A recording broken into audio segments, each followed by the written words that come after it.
balik lagi sama aku Miranda Sukmawardani di sini di podcast Bincang-bincang PBSI. Tepuk tangan dong.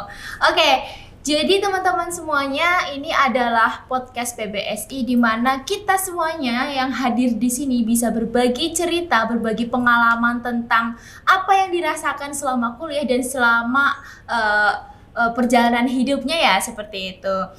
Nah, salah satu narasumber yang hadir pada kali ini, podcast pertama ini adalah seorang dosen cantik, masih muda, keibuan, dan beliau sangat berkompeten pastinya. Yang kedua juga memiliki jiwa kreatif yang tinggi, imajinasi yang luas, dan juga pengalaman yang sudah tidak diragukan lagi.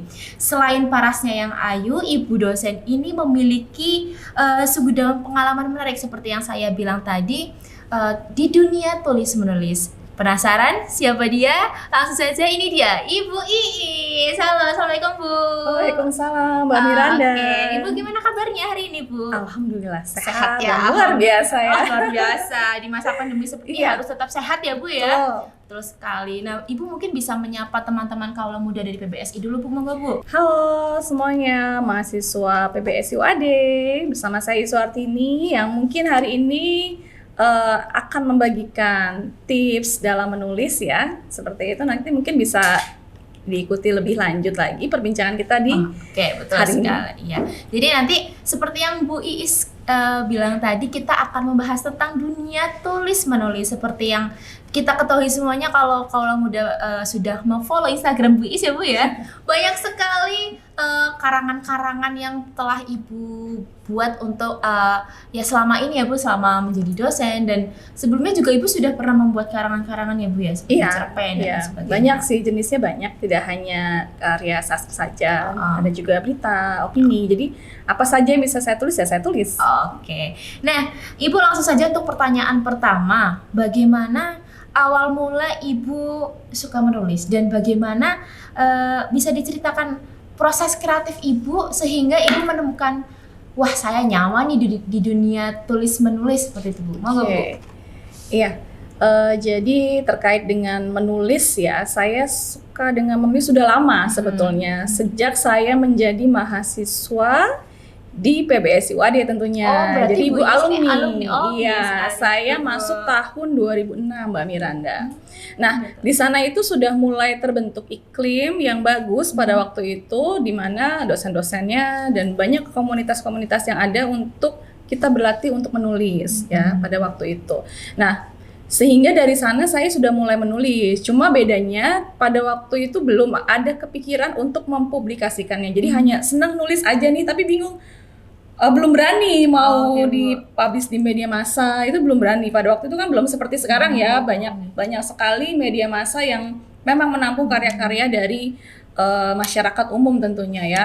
Nah, dari situlah saya mulai berpikir nih, kalau karya saya Hanya hanya sendiri, dipendam Bu. sendiri, hanya ada di laptop ya, serasanya kok Koleksi mubazir ya, jadi mubazir mubazir. juga ya, Bu. Harusnya kan bisa dibaca orang banyak. Mungkin dari cerita saya ada amanat yang bisa tersampaikan ya, seperti itu. Jadi lama-lama saya berpikir kalau seterusnya saya seperti ini, sayang dong ya. Akhirnya mulai deh kepoin teman-teman yang udah sering mempublikasikan karyanya di media massa. Saya mulai tanya gimana cara mengirimkannya, apa alamat emailnya. Dari sana mulai aktif menulis itu justru karena pandemi Mbak Miranda.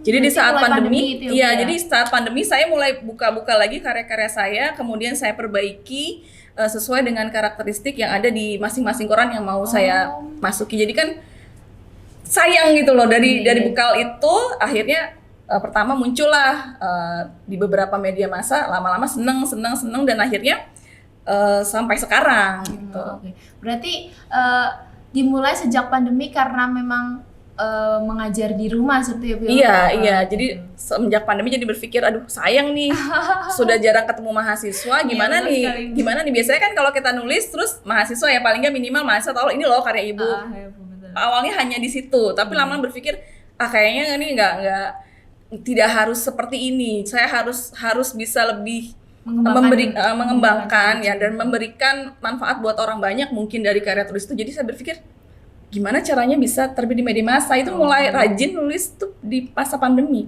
Berarti udah 2 tahunan ya. Itu sudah lama ya Bu Iya, ya? dari awal pandemi sampai sekarang ini. 2020 pandemi itu mulai 2020, berarti sudah sekitar 1,5 tahun mungkin ya Bu? Iya, dari awal pandemi langsung berpikir loh, ya udahlah kita coba cari-cari Oh cara. iya, berarti dimulai dari awal pandemi seperti itu teman-teman.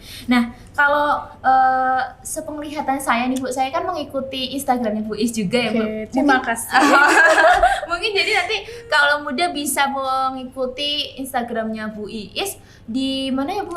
Alamatnya Bu? Ya, klik aja nama saya Iis Suwartini ya. Nanti Nah, ya. ini Bu ada nih salah satu karangan-karangan dari Bu Iis, ini bisa diikuti ya teman-teman kaum muda. Nah, Ibu ini kan saya juga mengikuti Instagram Bu Iis dan juga beberapa kali melihat postingan-postingan baik di WhatsApp karena kita satu kontak ya Bu.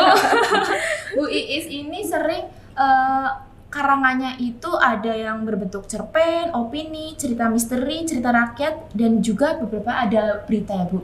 Tapi kenapa saya membaca beberapa kali selalu ada unsur misteri atau horornya seperti itu Bu.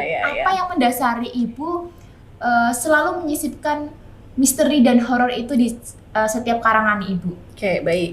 Jadi sebetulnya karya sastra itu kan luas ya. Kenapa sih kok harus menyisipkan mistik, horor dan lain sebagainya seperti itu?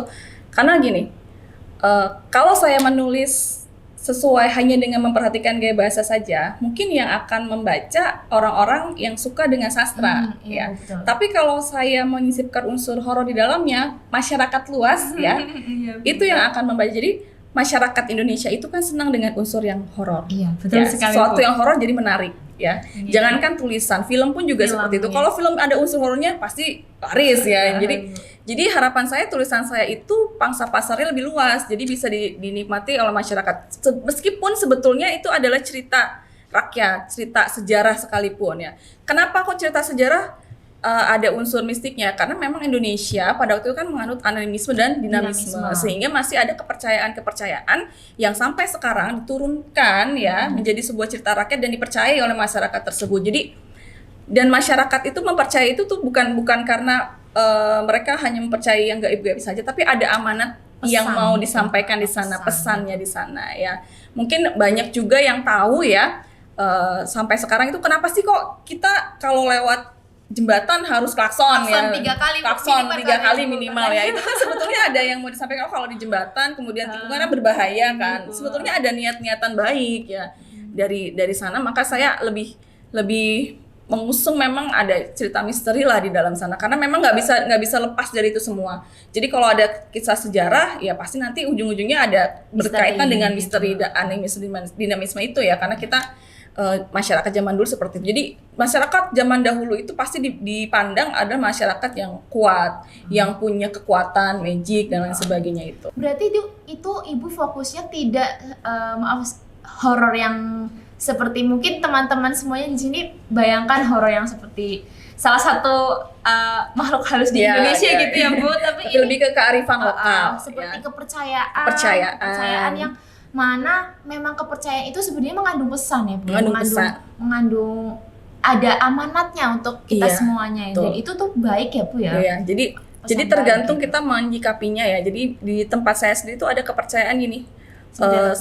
Petani itu kalau misalnya azan berkumandang dan mereka masih bekerja, nah itu biasanya banyak yang menasehati ora illo ya. Nanti kalau kamu masih tetap bekerja di ladang nih, nanti bisa didatangi ular yang sangat besar ya, ular simbah. Jadi ular simbah itu katanya munculnya setelah azan zuhur dan itu akan memberi peringatan kepada petani-petani untuk melaksanakan sholat sebetulnya. Jadi sampai sekarang dipahami seperti kalau sudah azan ya harusnya berhenti, nanti ketemu ular simbah loh gitu. Jadi ada pesannya.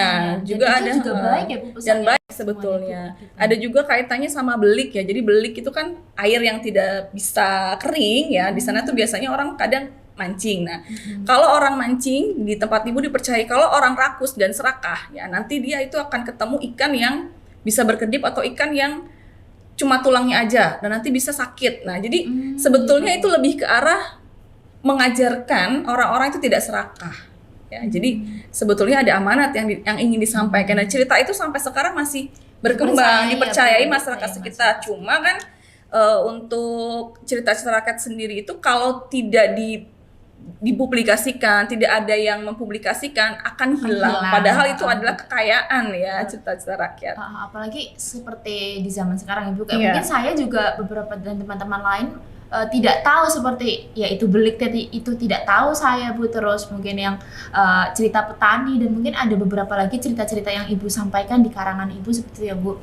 Dan itu menurut saya menjadi terobosan baru ya Bu, untuk bagaimana mengenalkan cerita ataupun bagaimana mengenalkan sejarah-sejarah zaman dulu ya. Jadi kayak kearifan lokal ya. Jadi kearifan lokal. Ya, kearifan lokal yang ada. Jadi sekarang ini memang sedang mulai digalakan lagi ya tentang kearifan lokal, dan bahkan cerita-cerita sejarah ini juga sudah mulai banyak diminati. Jadi banyak sekali kompetisi-kompetisi yang mengusung tentang cerita-cerita sejarah. Jadi biasanya kalau kita tahu cerpen gitu, dilombakan, sekarang udah berkembang, ada cerita sejarah ya, legenda, cerita rakyat itu sekarang sudah dilombakan.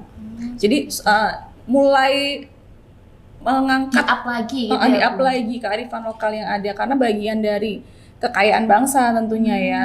Dan mungkin tujuan dari adanya itu untuk mengenalkan legenda-legenda setempat. Iya, legenda-legenda setempat. Gitu.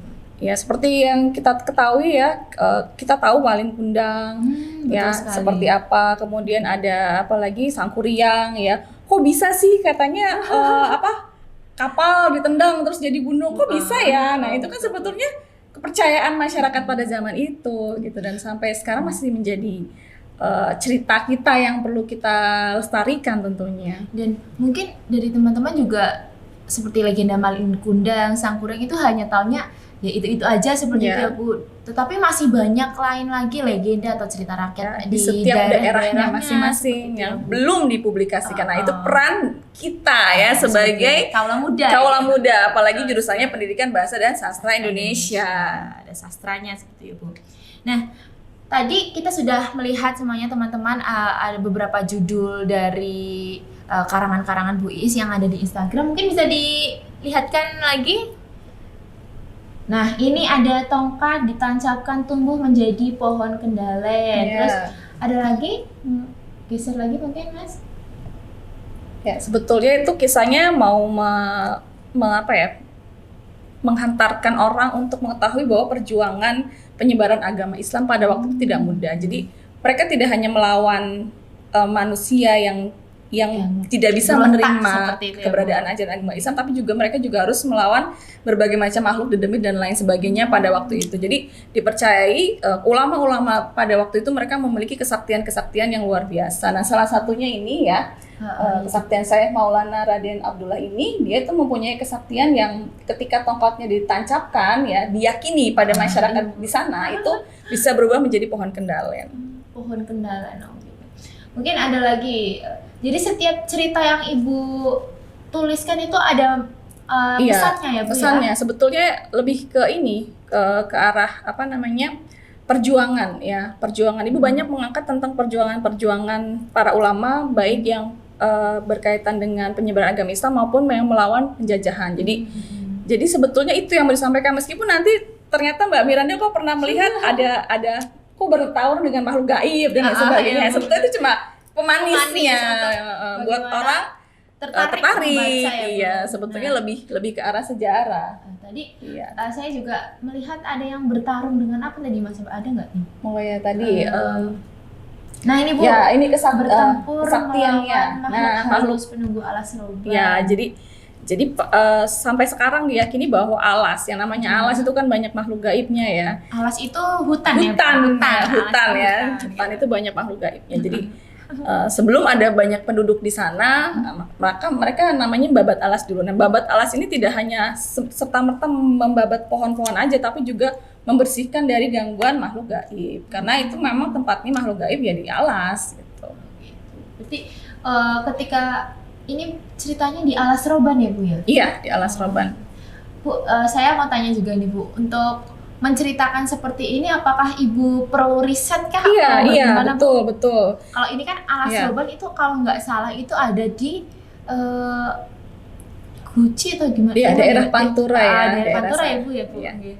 Gimana Bu? Apakah Ibu perlu riset? Ibu mencari jurnal-jurnal tentang ini Betul. Alas Roban atau gimana? Iya, jadi ada risetnya. Jadi saya banyak baca ya pastinya. Ada bacaan berita. Jadi kadang tuh berita itu mengangkat sebuah sebuah feature. Nah, jadi feature itu nanti saya kembangkan jadi cerita. Kadang juga ada yang sudah meneliti. Misalnya ada penelitian terkait dengan penyebaran agama Islam ya. Di Alas Roban itu awalnya seperti apa. Nanti saya kemas menjadi sebuah cerita fantasi. Jadi cerita ini mengikuti sejarah yang ada juga ditambahkan fantasi ya. Jadi untuk menambahkan unsur-unsur yang menarik, tentunya tidak monoton aja gitu. Jadi kalau kita ambil dari riset, kemudian dari berita feature seperti itu kan paling hanya kita dapat info tokohnya itu siapa, kemudian anaknya siapa, jalan ceritanya gimana, terus peninggalannya apa, petilasannya apa, ya itu kan infonya kan kita hanya dapat itu kan, petilasannya ini dan sebagainya itu nanti kita kembangkan. Kemudian dikisahkan dia menikah dengan ratu siapa seperti itu, nanti kita kembangkan ketika si Syekh Maulana tokoh itu akan menikah itu kira-kira gimana nih cara mempersuntingnya. Oh ternyata ibu dapatkan lagi nih di berita bahwa si Syekh Maulana ini ketika mempersunting istrinya itu dia harus mengalahkan, harus bertarung dulu. Kalau bisa mengalahkan saya mau nih nikah dengan Syekh Maulana seperti itu. Itu kan hanya berupa info ya. Jadi diolah menjadi sebuah cerita. Berarti ibu dengan mendapatkan informasi tersebut, ibu bagaimana mengolah cerita itu, mendapatkan ide-ide baru, menyisipkan ide-ide baru gitu Bu dalam cerita itu. Oke, jadi kalau untuk cerita sejarah memang tidak merubah sejarah esensi yang ada, cuma nanti bisa kita kembangkan ya. Jadi kalau yang dikembangkannya apa? Misalnya kayak ketika bertarung, kan tidak dijelaskan bertarung itu kayak gimana ya. Kita jelaskan bertarungnya. Nggak dijelaskan gimana waktu pernikahan itu gimana. Tidak dijelaskan bagaimana ketika mereka bertarung dengan jin. Itu kan cuma jelaskan aja ini Syekh Maulana bertarung dengan penunggu Alas Roban. Kan cuma itu aja. Perlu fantasi dong. Ya, berarti kita kira-kira kalau makhluk gaib itu kecil apa besar ya kan perlu ada fantasi, masa makhluk gaib kecil ya. Berarti fantasi itu yang itu yang dikembangkan dan bagaimana fantasi itu bisa menjadi daya tarik teman-teman semuanya mungkin yang membaca gitu ya Bu ya. Itu peran Bu Iis sebagai penulis seperti itu Bu. Nah teman-teman seperti itu cerita dari Bu Iis tadi. Nah Ibu biasanya ini kan sudah banyak sekali karangan-karangan, kita sebut saja seperti yang ini ya Bu ya. Biasanya itu Ibu mempublikasikan karangan-karangan itu di mana Bu? Ada di beberapa koran-koran media cetak maupun media digital ya. Jadi pertama yang saya lakukan adalah ketika saya mau menulis, saya mau mengirimkan kemana itu dulu ya, karena tidak semua media cetak maupun digital itu mengangkat unsur kebudayaan yang ada ya. Jadi ada beberapa media cetak di Jogja khususnya yang dia lebih fokus ke kebudayaan. Jadi saya kirimnya ke sana. Ketika saya mau ngirim budaya, kirimnya ke sana. Ketika saya mau membuat cerita yang unsurnya feminis misalnya, saya kirimnya ke media yang lain. Jadi tergantung dari medianya. Berarti harus melihat karakteristik dari publikasi itu ya Bu ya. Misalkan Ibu salah satu media memiliki ciri khas sastrawan budayawan, Ibu misalkan jadi, itu dikirim ke situ gitu. Jadi tidak bisa asal mengirim ya. Jadi setiap media massa kan punya punya ciri khasnya sendiri ya, yang kriteria mereka sendiri. Mereka mau ngusung yang seperti apa, sampai kepada karya sastranya pun ada tema-temanya sendiri. Jadi kebetulan di Jogja di salah satu beberapa koran-koran yang ada di Jogja yang termasuk koran besar juga itu mereka mengusung kebudayaan. Jadi Ibu masukin aja gitu. Oh, berarti itu ladang Ibu seperti judulnya nih Bu. Podcast ini kan horor menjadi honor gitu ya Bu. Nah, Ibu ini seperti kita balik ke awal Bu, cerita Ibu tadi kan bagaimana Ibu, proses kreatif Ibu sehingga karangan-karangan Ibu, cerita-cerita Ibu bisa terpublikasikan. Dulunya kan Ibu hanya sebagai koleksi pribadi. Mungkin kalau muda di sini juga banyak yang suka menulis gitu Bu, tetapi masih bingung cara untuk mempublikasikan dan bagaimana, mungkin juga belum pede gitu Bu. Oh, tulisan aku masih jelek, tulisan aku tidak sepantas dengan mereka yang sudah dipublikasikan. Mungkin Ibu punya tips gitu Bu untuk kaula muda. Baik, jadi tipsnya yang pertama tadi sudah Ibu jelaskan ya. Tergantung koran mana yang mau akan kita tuju, yang pertama. Yang kedua, kirim dan kirim. Jadi jangan pernah putus asa ya. Jadi kalau nanti sudah sekali kirim kemudian kita terbit ya, itu nanti akan mudah ke belakangnya itu pasti kita akan kayak seolah-olah dapat jatah gitu loh. Dapat jatah gitu. Jadi sudah ada nama iya, gitu sudah ya, ada nama. Jadi sering nanti, jadi makanya setiap bulan itu pasti karya itu ada. Jadi mungkin kalau yang sering berteman ya di Instagram, Facebook lihat ya cuma karya gitu ya. Karena semakin kita sering terbit ya nanti akan terbit terus karya. Jadi teman-teman jangan putus asa. Jadi memang untuk koran itu tidak ada Mbak Miranda, tidak ada konfirmasi karya kita akan diterbitkan atau tidak ya. Sehingga langkah awalnya adalah kita rajin aja menulis ya sampai nanti karya itu terbit. Kalau tidak terbit ya berarti memang tidak diterbitkan. Tapi bukan berarti karya itu jelek. Gitu ya, mungkin karya itu tidak pas memenuhi kriteria di koran yang satunya ya. Jadi makanya belum tentu di kriteria yang satu ya, Bu. bukan karena tidak bagus, bukan, tapi mungkin tidak pas dengan koran tersebut. Maka dari awal pertama yang perlu dipelajari teman-teman adalah karakteristik media massa yang akan teman-teman kirim gitu. Kan koran banyak banget. Nah, mereka punya kebijakan masing-masing. Kita ikuti gaya sneakingnya mereka. Jadi bagusnya seperti itu. Ada dua tipe orang ya. Kita cari korannya dulu, kemudian kita ikuti nih, kita mau nulis apa tergantung dari koran tersebut ya. Atau kita punya karya, kemudian kita cari nih kira-kira mana nih yang pas media ya. yang bisa menerima. Tapi kalau gitu ya, Ibu lebih enaknya di awal dulu. Ibu mau kirim kemana, baru Ibu sesuaikan mereka mengikuti. Gitu. Jadi kalau untuk karya sastra yang mau diterbitkan di media massa khususnya cetak ya, itu bukan idealisme kita yang koran yang mengikuti idealisme kita, tapi kita yang mengikuti mereka maunya apa. Kalau tidak cocok dengan idealisme kita, misalnya tidak cocok dengan karya kita, ya kita cari koran yang lain. Jadi jangan pernah memaksakan gitu.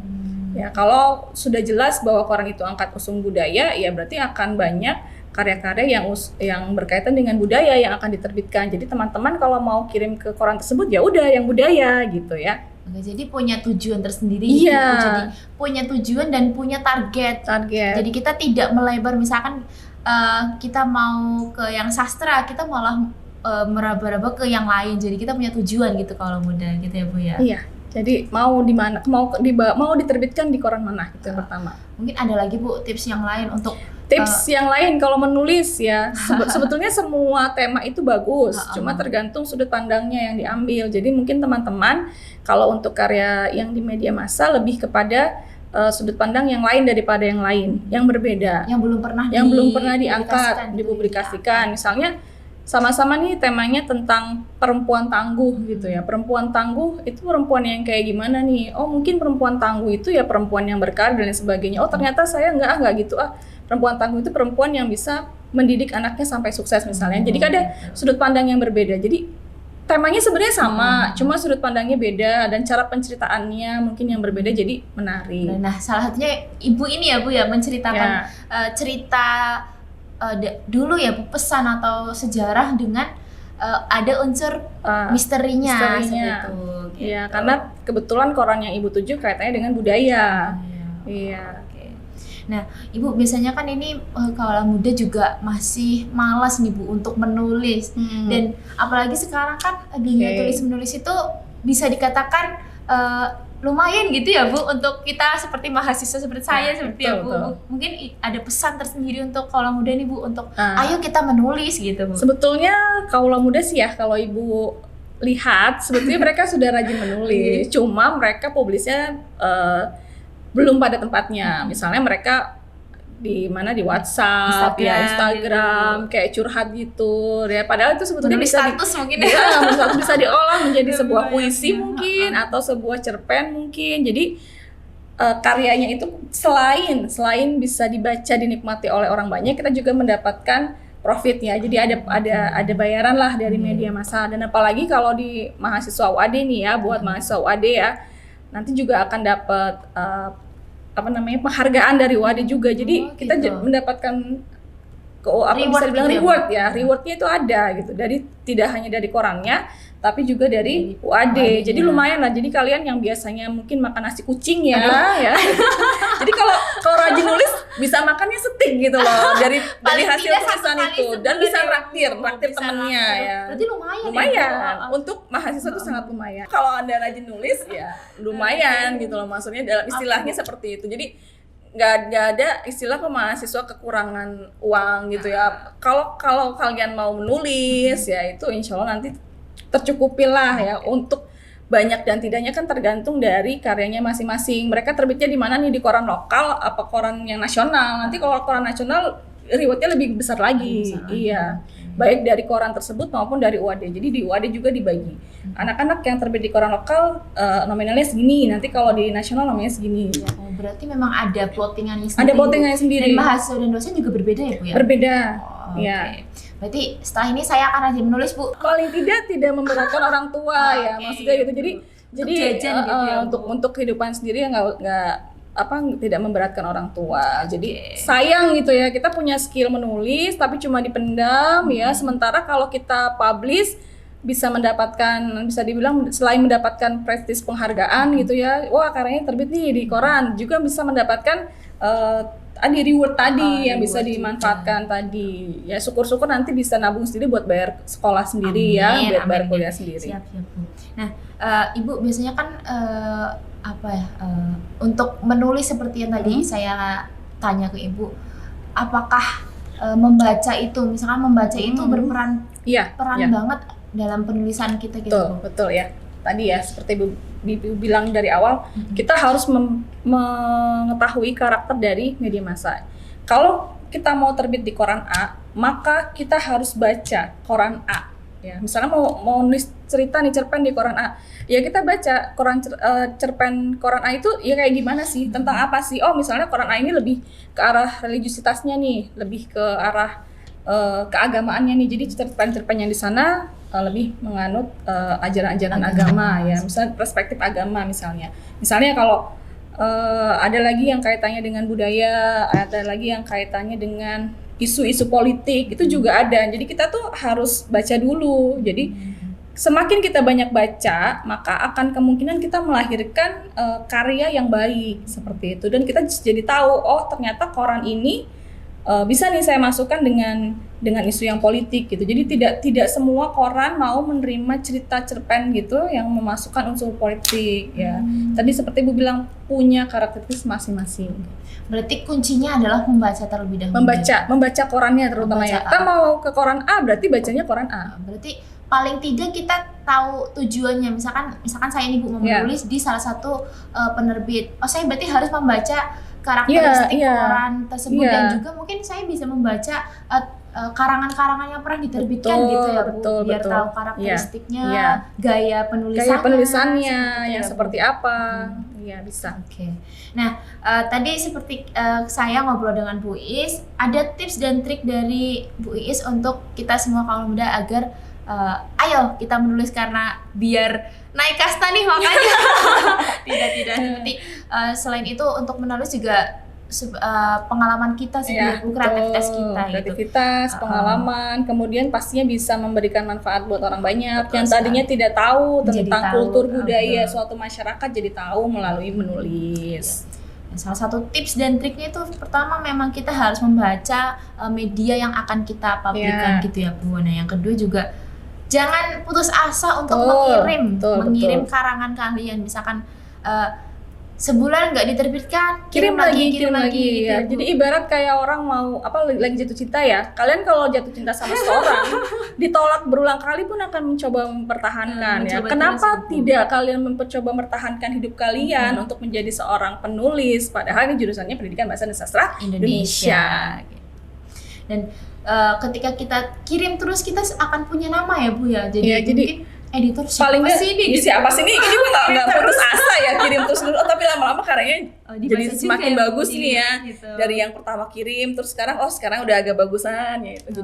Jadi sebetulnya kita juga tetap dibaca oleh mereka, jadi jangan khawatir kalau tidak di mood berarti nggak dibaca nih sama editor yang enggak, tetap mereka baca, mereka tahu oh ini Miranda nih kirim nih, kirim lagi, oh sekarang udah agak bagusan, kirim lagi, oh bagusan terbitin ya. Walaupun 1-2 kali kirim kita belum langsung diterbitkan langsung coba terus sampai lolos. Nanti kalau sudah pernah lolos, biasanya nanti kalau kita kirim lagi ada kemungkinan lebih cepat diterbitkannya. Ibu ini 1 bulan sekali pasti iya. Waduh, udah punya nama nih Bu Iis nih, kita bangga nih.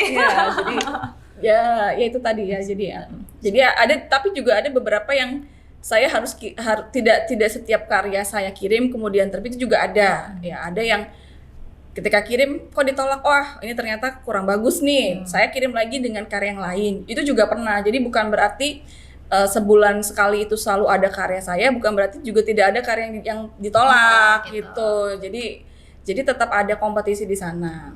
Nah, sekelas Bu Iis saja nih ya yang bisa dikatakan untuk penulisannya sudah mumpuni gitu, ada ditolaknya gitu ya Bu? Pernah ditolak ya. Gitu. Dan Ibu tidak putus asa untuk mengirimkan karya-karya tersebut. Jadi kita kalau muda kita harus tetap semangat mengikuti jejak Bu Iis ini. Ya, betul, jangan putus asa ya. Jangan jadi putus asa. niatkan buat ibadah ya. Jadi menulis itu bagian dari ibadah. Jadi teman-teman bisa menyampaikan informasi ke orang lain kemudian dibaca, itu kan juga bagian dari ibadah. Oke, betul sekali.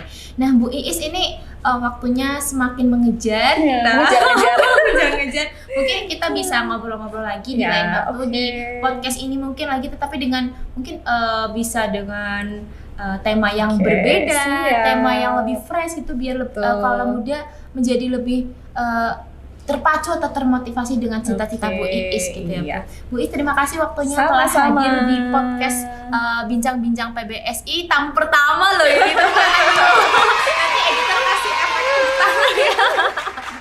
Oke, Bu Iis, saya mengucapkan terima kasih dan juga kita bertemu lagi di lain waktu ya Bu. Ya, insya Allah. Siap. Nah, kalau muda itu tadi bincang-bincang saya dengan Bu Iis Wartini. Semoga bisa bermanfaat. Semoga apa yang disampaikan oleh Bu Iis bisa menjadi menjadi motivasi kita untuk melaju lebih jauh gitu ya. Dari saya Miranda Sukmawardani, mohon maaf apabila ada tutur kata yang kurang berkenan selama acara hari ini. Kita ketemu lagi. Sekian, wassalamualaikum warahmatullahi wabarakatuh.